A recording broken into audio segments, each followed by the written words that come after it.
to look at letter of inquiry. The letter of inquiry is the most common business letter because inquiry means ask a question. So an inquiry letter is asking a question, and asking questions are something we do in business all the time, especially if you're trying to get a new customer, trying to get some kind of information for a new product or service, or just trying to get some relationship started with a company or a department inside another company. So letters of inquiry basically mean letters of a question. It's sending a question. So let's just jump right into it and see what do we do in a letter of inquiry. First of all, a letter of inquiry generally follows the format of 4 paragraphs. And that is each paragraph will have a specific goal that it's trying to achieve. You want to make sure that your letter of inquiry is as clear as possible. One thing that people often get confused about is they ask a question and they think, well, maybe I should write a lot and try to make things sound interesting and attractive.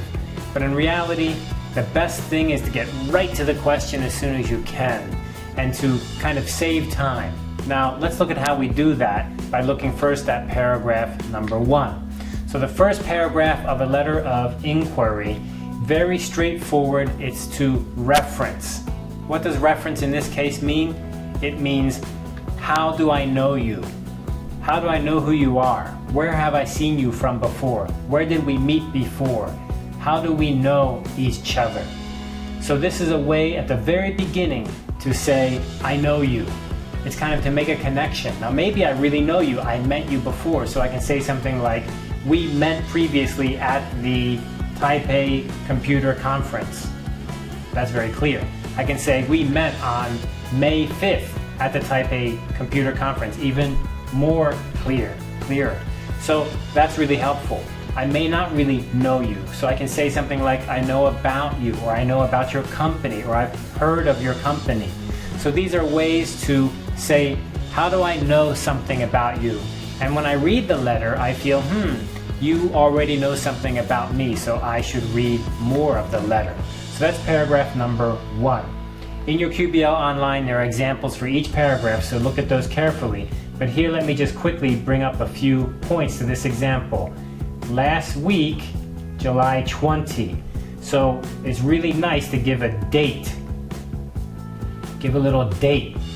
When did you know about this person? And here's a journal or magazine or newspaper article. I read about you, or I read about your company. Here's an example here. Recently, I met one of your employees.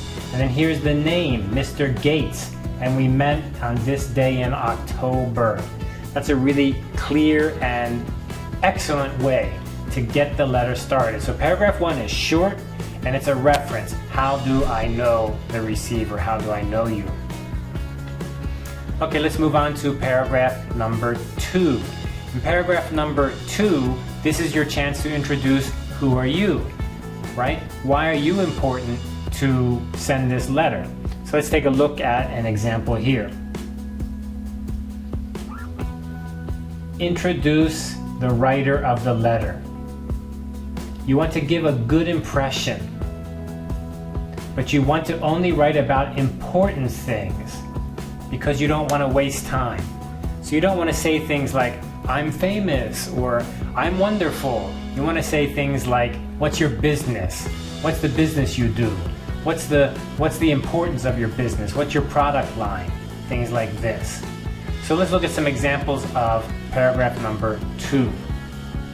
Here you can see this person says, I'm a farmer. So he's telling the receiver, I'm a consumer and I use farming equipment. I used this equipment before, so I want to get some more information about this equipment. So it's very, very clear. It helps the reader understand that you already know something.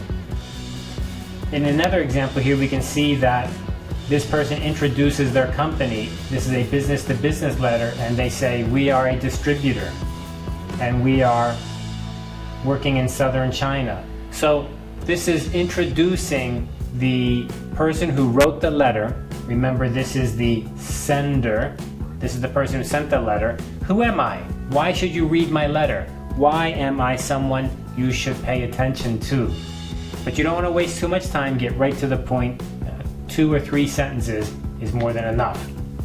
Now let's move on to paragraph number 3. And what do we do in paragraph number 3?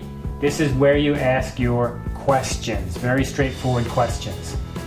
The key to this paragraph is specific.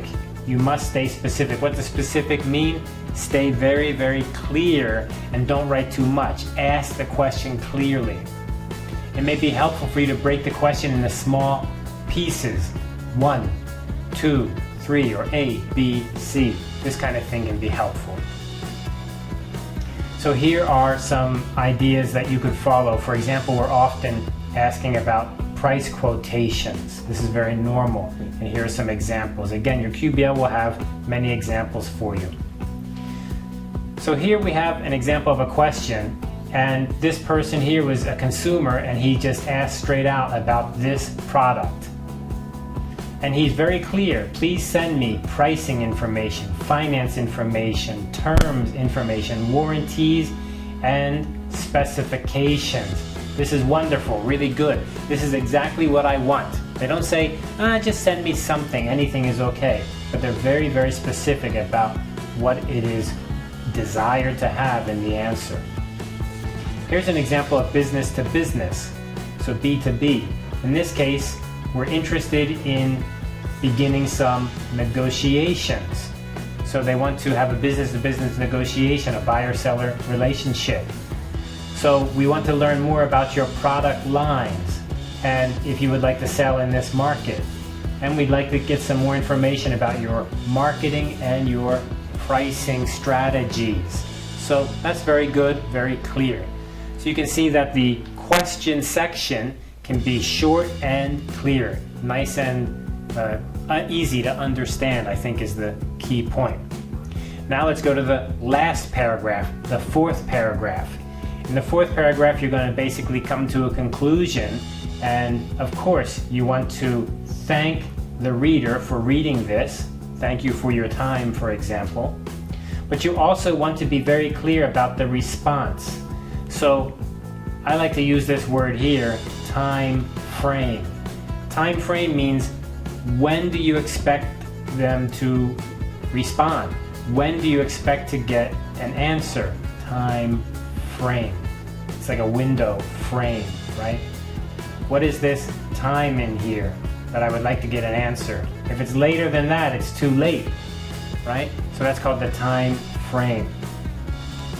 Here's an example, and this was the consumer to business. So they begin with thank you. That's very nice. That's very formal. And here it's very clear. Please respond before October. The business-to-business example here is asking for a fax or an email before August 20. Before August 20. So in this case, it's also very clear about what their expectation is.